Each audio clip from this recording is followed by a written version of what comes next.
posso deixar de usar da palavra para dar nota de matérias no âmbito das quais,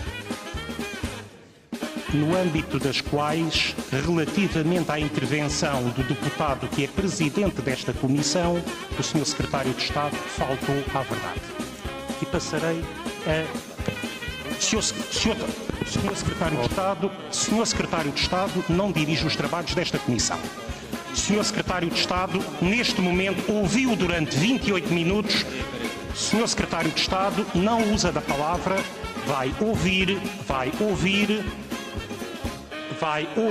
aquilo que são 3 referências, porque está em causa uma questão de verdade. Terceira nota, o Sr. Secretário de Estado. Terceira nota, não estou a ser nem verdadeiro nem falso. Estou a ler o artigo 8º, número 1 da lei que foi aqui aprovada. Sr. Secretário de Estado, respeite o Parlamento. E, portanto... Seja verdadeiro. Sr. Secretário de Estado, respeite o Parlamento, não lhe está a ser dada a palavra. Seja verdadeiro. Tem em terceiro lugar. Seja verdadeiro. Em terceiro lugar, foi referida... Seja verdadeiro. Em terceiro lugar, foi referido um relatório de uma comissão de monitorização que não é conhecido desta comissão. Sr. Deputado Cristóvão Crespo, pretende usar da palavra, tem a palavra. Sr. Presidente, em relação à mesa, penso que a intervenção do Sr. É uma intervenção inqualificável.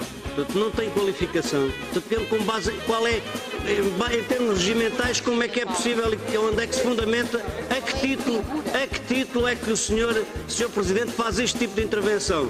Eu penso que as bancadas de cada um dos partidos têm a oportunidade de fazer esse debate. Aliás, não é a primeira vez que acontece o Sr. Presidente fazer substituir. Se o Sr. Presidente, se a sua bancada não é suficientemente capaz de fazer a defesa do PS, o Sr. Presidente fazia substituir na mesa e fazia a intervenção da bancada do Partido Socialista. Aqui... Bem, o tema hoje é o terrorismo, o ISIS. Temos já um jihadista português. Enfim, é um assunto sobre o qual ainda não temos emitido grande opinião, mas hoje vamos tratar disso. Não é verdade, Frederico? Sim.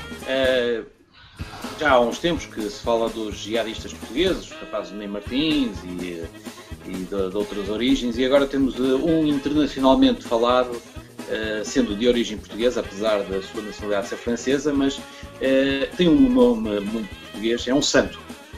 É um santo jihadista, é o Michel dos Santos, de uma cidade dos arredores de Paris, Champigny-sur-Marne, que foi identificado num vídeo onde estava vários crimes, e, portanto, uma coisa que não é propriamente o que a juventude deveria andar a fazer, mas é o resultado de uma política que já vem desde os anos...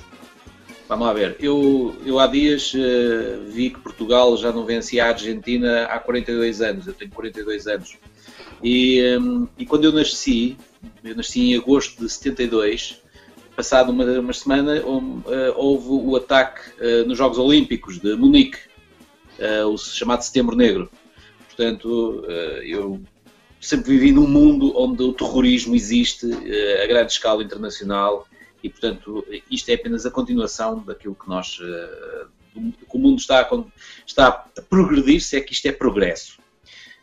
Porque é que ainda não se acabou com o terrorismo? Como é que ainda não se conseguiu acabar com o terrorismo? Na realidade, porque o terrorismo é vantajoso para os Estados. Os Estados podem contar sempre com o terrorismo para manter a sua população controlada na base do medo. E isso é o que está a acontecer. E haver jovens que vão alimentando as fileiras do terrorismo também ajuda a essa manutenção do medo e do status quo em que nós nos mantemos. Portanto, até, para alguns Estados até é proveitoso que haja jovens, porque podem sempre apontar, estão a ver, mantenham os vossos filhos bem educados, mantenham-nos no exército, mantenham-nos aqui a trabalhar, se for preciso, se eles estiverem desempregados, o exército é sempre uma boa fonte de rendimento. Portanto, desde que seja o exército dos bons, senão vão para o exército dos maus, porque para haver um exército bom, é preciso também ver o exército mau. Para haver o exército mau, também precisam de soldados. João Vasco. Eu custa-me concordar contigo, porque subjaz na tua argumentação que há uma intenção criminosa permanente da maior parte dos Estados. Há uma atitude criminosa permanente. Intenção, não sei. A intenção, dizem as palavras. A atitude é consoante com aquilo que eu acabo de dizer. Está à vista. Há 42 anos que eu tenho terrorismo no mundo, desde que eu nasci. Antes disso também o havia. Mas eu sou o responsável por aqueles 42 que tenho de vida. Pronto. Não te atribuo a responsabilidade do terrorismo. Não, responsável do cidadão. De denunciar o que vejo. Agora, de facto, essa tua argumentação começa a ser difícil de contradizer, devo dizer. Este jovem que só para Portugal é que é português, porque o mundo o trata como francês, não é? Porque, de facto, ele é filho... O Daily Mail diz que ele é de Portuguese origin. Sim. Porque ele não é de origem portuguesa nenhuma, ele é filho de pais portugueses, mas nasceu em França. Eu digo-vos que estou muito pouco preocupado qual é a origem geográfica do ADN dos pais, onde é que os pais nasceram desta gente. O que me preocupa é que esta gente seja, neste momento, atirada. Ele é absolutamente culpado, é terrorista e é um palerma, claro. Como todas as pessoas que decidem embarcar em atitudes terroristas e criminosas, são palermas, não é? Deviam ser, obviamente, regulados pela sociedade, mas não da forma como o Frederico diz e, como eu digo, custa muito a contrariar o Frederico neste momento. Tenho vontade de contrariar, mas, cada vez mais, aquilo que tu vens dizendo, não do ponto de vista de haver um grande diretório no mundo que pode cuidar disto, mas de facto dos egoísmos e das corrupções estarem cada vez mais alastradas. Eu não sei se cada vez mais alastradas, mas pelo menos cada vez mais visíveis, é muito difícil contrariar o teu argumento. O que é que se passa aqui? Este jovem foi recrutado o ano passado, pelo que se sabe, para combater na Síria e converteu-se, não se converteu nada, foi recrutado pela internet. E há de facto esta grande fantasia, que é a religião, que continua a servir como argumento para recrutar pessoas em lutas santas, aqui e ali. Já aconteceu a todas as religiões, acontece agora também com o Islão, e é pena que aconteça com o Islão. Mas o Islão, ele próprio se trata desta forma, e isto convém. Portanto, a questão do Assad foi muito maltratada pela comunidade internacional, porque interessava vender armas, porque interessava despejar armas e testar armas na Síria. Este ISIS que aliás, ontem soube-se que o ISIS neste momento tem mais fama, tem mais notabilidade e notoriedade que a própria Al-Qaeda. Portanto, há aqui uma competição entre a Pepsi e a Coca-Cola do terrorismo que me parece completamente tola, mas que o mundo vai aceitando. E esta forma de aceitar o terrorismo, porque é lá longe do nosso conforto europeu e das margens do Atlântico, a mim preocupa-me bastante. Em relação ao jihadista português, não é por ser português ou deixar de ser português. Eu acho que, independentemente da origem, podem ser búlgaros ou podem ser da Azervadinha. Preocupa-me que esta gente caia tão facilmente nestas malhas, e por isso é que eu digo que o Frederico, às tantas, até pode ter razão na utilidade que esta gente tem para despejar algures nos desertos os indigentes da Europa. Era capaz de não ser uma ideia, estou a falar do ponto de vista, enfim, de Estado, não de cidadão, era capaz de não ser uma ideia. A guerra, uma das funções que cumpria era essa, era ver-nos livres de uma série de gente. Cumpria essa tarefa, bom, era a história da luta pelos recursos, ajudava, bem, mas isso é uma coisa secundária, vamos parar. Vamos lá ver, em relação ao rapaz, bem, ele nasceu em França, é filho de imigrantes, quer dizer, isto é como a história do dinheiro, quer dizer, toda a gente preocupada com a origem do dinheiro. O dinheiro vem, bem, quer dizer, não tem pátria, às tantas, e nós também não, quer dizer, eu sei lá de onde é que vem. Eu, pelos vistos, tenho uma ascendência judia, há muitos anos, enfim, há muitas gerações atrás, não tenho a certeza se sou da Península Ibérica, isso é uma coisa, é um disparate tão grande. Bom, provavelmente Provavelmente não. Há um fundo de razão no que vocês acabam de dizer. Há uma perpetuação do terrorismo. Mas aquilo a que eu acho que estamos a assistir atualmente, e isso dá pano para mangas, tem a ver também com a falta de política de imigração ou com políticas de imigração mal ajustadas ou mal desenhadas, sobretudo na Europa, tem a ver com a distribuição de recursos ou com a falta de distribuição de recursos ou má distribuição de recursos, tem a ver com muita coisa. Mas, tentando concentrar um pouco naquilo que temos agora, que é o ISIS, que é uma espécie de terrorismo moderno 2.0, não é? É uma espécie de upgrade da Al-Qaeda.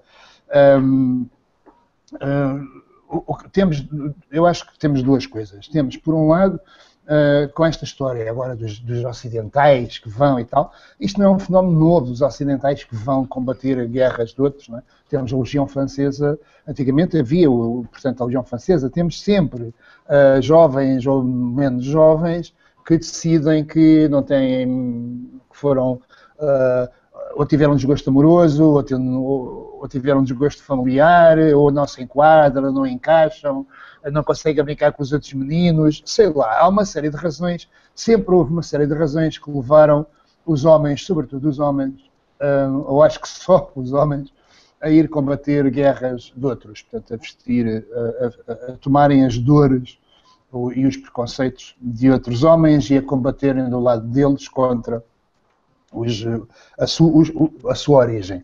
Bem, e sempre existiu. O que portanto, agora estamos perante o mesmo fenómeno outra vez, não é? Agora, portanto, renovado com as religiões da atualidade, que são estes movimentos, e isto vai dar origem, como deu, por exemplo, a Legião Francesa, vai dar origem, e não deve tardar muito, a começarmos a ter romances, portanto, a isso fazer... Como disse o Frederico, disse uma coisa muito gira, que ele, portanto, sempre houve terrorismo desde que ele nasceu, e ele nasceu num ano que foi marcante do ponto de vista do terrorismo internacional. Já é tempo disto, portanto, para ele é normal o mundo com terrorismo. Como para os nossos avós, era normal um mundo em que havia pessoas que iam para Algil. Onde é que eu quero chegar? Quero chegar aqui, isto para abreviar, porque ainda temos que fazer outra ronda. Quero chegar aqui. Vamos começar a assistir a uma normalização portanto, do ISIS, a uma normalização, portanto, deste caminho de ocidentais a irem combater para lá, portanto, uma guerra que vai perpetuar-se, portanto, que vai ter uma continuidade, e vamos começar a assistir, dentro desse padrão de normalização a que estamos já a assistir, vamos começar a assistir a uma certa romantização desse fenómeno. Vamos começar a ter romances, a surgir mais tarde ou mais cedo, o romance sobre o rapaz apaixonado que foi combater para o ISIS e tal. Portanto, vamos ter o remake dos romances que já tivemos anteriormente com os deserdados. Portanto, é porque é disso que estamos a tratar. O João há pouco disse que quem se junta ao ISIS são os palermas. Obviamente que sim, que são. Pronto, vão assassinar, mutilar, pilhar, mas são tão palermas como aqueles que se inscrevem no exército regular, normal, porque esses também, se for necessário, também os mandam pilhar, matar, os do ISIS. Portanto, o jovem não se considera um palerma, nem eu considero um palerma por ele não se considerar palerma. Ele acredita em algo, isso é que me preocupa, é a crença daquilo que ele acredita. Porque também aquilo que ele acredita também é manipulável. O Islão não é a religião da guerra e do ódio. O Islão tem uma parte que professa também o amor fraterno. O Islão pode-se perfeitamente conciliar-se com o cristianismo. Portanto, as religiões entendem-se. Os papas encontram-se com os líderes religiosos de outras religiões. E os líderes religiosos de outras religiões encontram-se com o Papa. Portanto, a humanidade tende para o bem. Mas depois há forças que tendem para o mal. Ou a humanidade tende para o mal e há forças que lutam pelo bem. Não é? Portanto, o que é que é o mal? É a ausência do bem. Não é? Ou o ser humano só faz bem e mal. Ou não sabe, ou não há bem nem mal. Portanto, ou há o equilíbrio entre o bem e o mal. São questões filosóficas que nos levariam a isso. Aqui o que eu fiz há bocado na minha introdução foi uma questão política. As políticas tendem para estes resultados. Ponto. Se são dirigidas pelo diretório, se são profissionais de criar maldade ou criar instabilidade para manipular mercados, para ter acesso a recursos naturais que faltam num sítio e para outros, isso tudo também está estudado e está registado, e portanto é sabido. Aliás, o próprio terrorismo, tenho aqui um texto que dizia, analisando os actos de destruição e lançamento de bombas, diz o que é que se consegue com atentados? É o ódio insaciável dos egoístas, a desconfiança dos próprios humanitários, e teria ainda logrado criar, para a sua confusão e maior humilhação, do lado da classe já desagradável dos mártires da liberdade, a classe ainda mais desagradável dos mártires da autoridade. De sorte que estas bombas arremessadas contra a sociedade, mesmo quando tivessem meios destrutivos que são hoje ainda inconseguíveis com a nossa limitada ciência, nunca passariam, relativamente à força e estabilidade dessa sociedade, de actos impotentes e tão inúteis como bolhas de sabão lançadas contra uma muralha. E é isso que se passa. Isto é um texto de 1894 de Essa de Queiroz sobre os terroristas da época que se chamavam os anarquistas. Portanto, não é só desde que eu nasci em 72, já o Essa de Queiroz analisava isto que nós estamos aqui hoje a analisar em 1894. Está aqui neste livro chamado precisamente Essa de Queiroz, jornalista. Portanto, vamos continuar aqui a discutir. A questão é esta, política. Há um sistema que nós podemos mudar e que já conquistamos desde 1894, vários direitos, com os direitos democráticos, e aprendemos e temos muitos erros do passado que nós conhecemos hoje e que estamos tão habilitados mais do que os nossos antepassados a corrigi-los, porque já os cometemos várias vezes, mais vezes que esses antepassados. Portanto, vamos continuar a cometê-los. Portanto, tem que chegar um momento em que nós podemos começar a corrigir os erros. E é isso que é preciso fazer. O otimismo do Frederico Duarte Carvalho sobre a humanidade é bom, é positivo. Há uma diferença entre os anarquistas que criam uma mudança política e do sistema e este pseudo-terrorismo religioso. Porque há uma diferença entre uma ideia criada... Bom, eu acho que a religião também é criada pelo homem, portanto, posso contradizer-me aqui em facto. Mas há uma diferença entre algo que é questionável e algo que é um dogma. E quando se apresenta um dogma às pessoas e as pessoas acabam por adotar o dogma, portanto não o questionam, estamos perante um fanatismo. E esse fanatismo, porque é inquestionável e porque é dogmático, não é? Senão também não era fanatismo, é muito mais pernicioso do ponto de vista quer pessoal, quer social, do que qualquer ideia política que é permanentemente posta em causa, até pelos próprios que podem debatê-la, discuti-la ou que nela querem acreditar. Só que eu acho que nem a religião, nem o idealismo neste momento estão em causa no terrorismo que existe no mundo.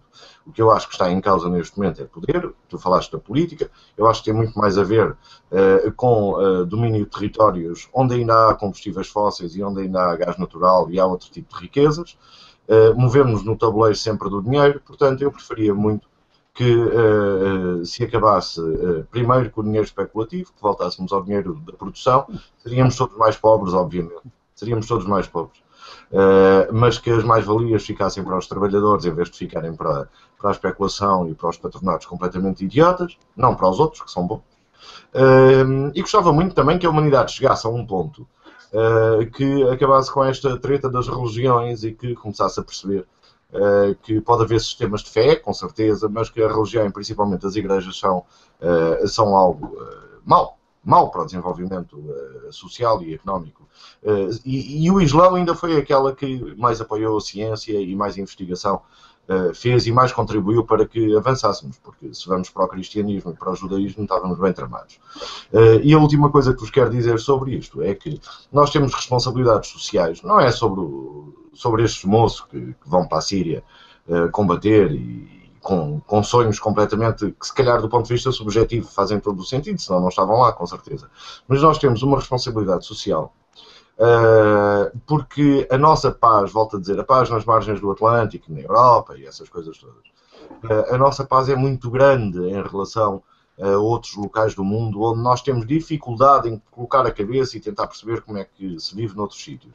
Mas temos alguma responsabilidade para defender esta paz. Não é que há a Pax Americana, isso não interessa, mas é para defender a paz, para defender uma certa ideia de liberdade.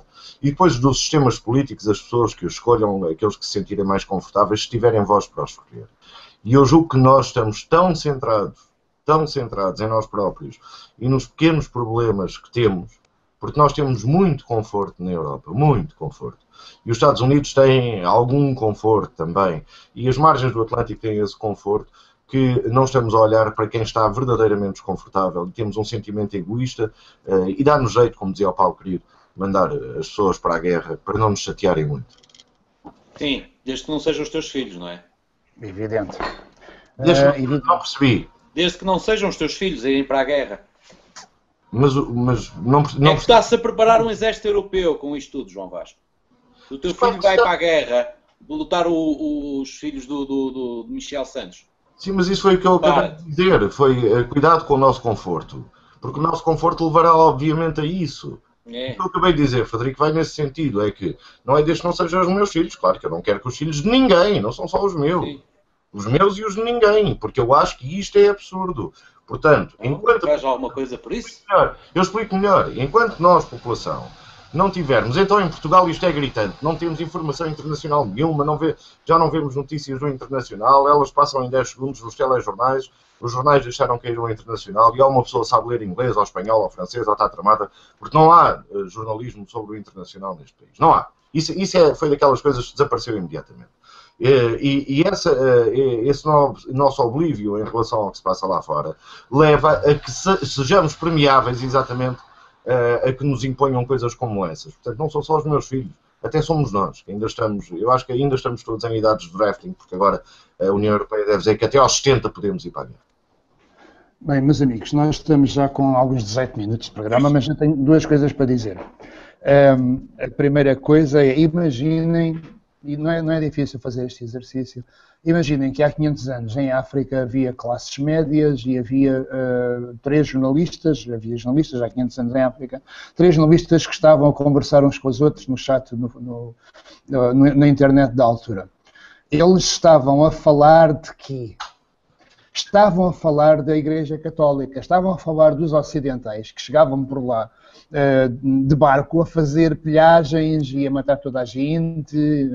Portanto, o papel das religiões enquanto porta-estandarte, enquanto bandeira de um avanço, ou de um suposto avanço civilizacional, e há as duas coisas, e por isso as referi, portanto, é histórico, quer dizer, estamos aqui perante mais do mesmo. Acontece que temos esta coisa de, geralmente, durante uma série de séculos, fomos nós os que empunhavam o estandarte. E agora estamos a ser invadidos por deserdados com estandartes. Pronto.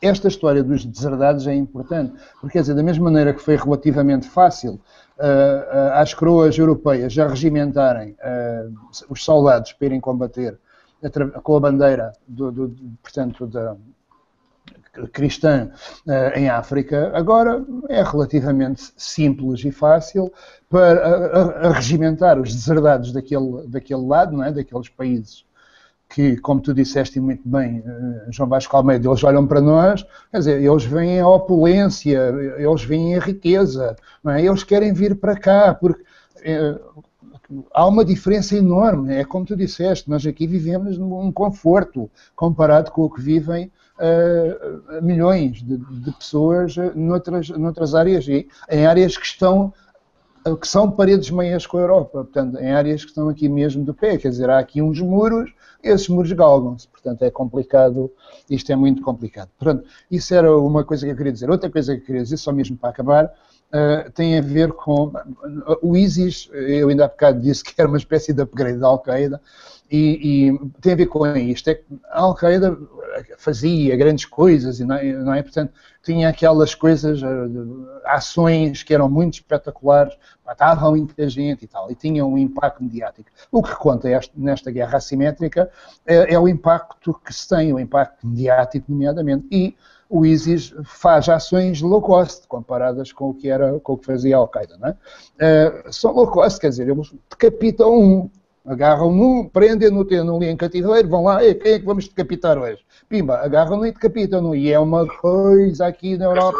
Não, a Al-Qaeda com as Torres Gêmeas podia estar a decapitar pessoas todos os dias durante 10 anos. Exatamente, não é? Tinha muito mais efeito, quer dizer, não é tinha muito mais efeito, tinha um efeito diferente, tinha um efeito prolongado no tempo, não é? Portanto, nós estamos perante um upgrade e temos aqui que ter muita atenção a este upgrade, porque ele vem estabelecer portanto, sedimentar, solidificar esta guerra, não é? Porque existe esta guerra entre o Ocidente, rico, abastado, whatever, e os deserdados da cintura islâmica e não só. E pronto, meus amigos, notas finais, que este programa vai ter um problema a desbobinar isto, está João Vasco Almeida. A minha nota final é só para notar que o João Vasco disse que foi a Al-Qaeda que fez o 11 de setembro. Pronto. Eu já sabia. Eu já sabia. E isso diz tudo. Pronto. Isso diz-te tudo. Não, foste tu que disseste, a Al-Qaeda fez, não foi? Pronto, eu notei, a Al-Qaeda fez, o João Vasco disse, pronto. Eu não devia. E não sei o que é que tu concluís de eu ter feito uma constatação de algo que tu disseste e que não negas que o disseste. Eu não volto a dizer. Eu não estou a negar que o que tu disseste é falso. Eu apenas constatei que tu disseste. Eu não sei que sentimento que tu tens dentro de ti que te leva a achar que a minha constatação de algo que tu disseste e que tu não negas e que eu não contestei, só constatei. Já está. Não é por ter concordado contigo na primeira ronda e isso me mostrado que já aderia à causa. Se calhar daqui a uns tempos ainda não aderia. Não, João, continua assim. Perdias a piada. Eu quero notar a morte da Duquesa d'Alba, mas não sei o que é que a Duquesa d'Alba fez.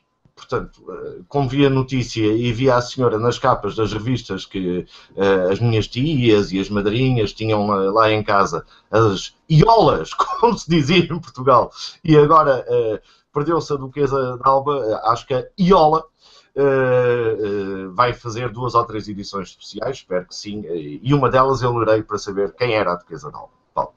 Ela escreveu um livro muito interessante, a senhora Caetana. Muito bem. É uma figura, há coisas assim, há figuras que eram até mais interessantes do que foram retratadas pela indústria da imprensa cor-de-rosa. Mas pronto, adiante, isso fica para um programa que nunca faremos, espero eu. Eu não tenho notas finais, portanto, fiquem bem, nós regressamos amanhã. Um abraço. Abraços.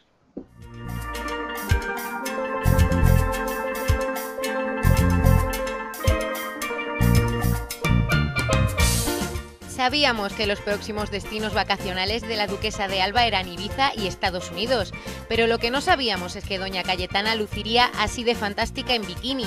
A sus 87 años no dudó en presumir de tipo ni en sumergirse en aguas ibicencas.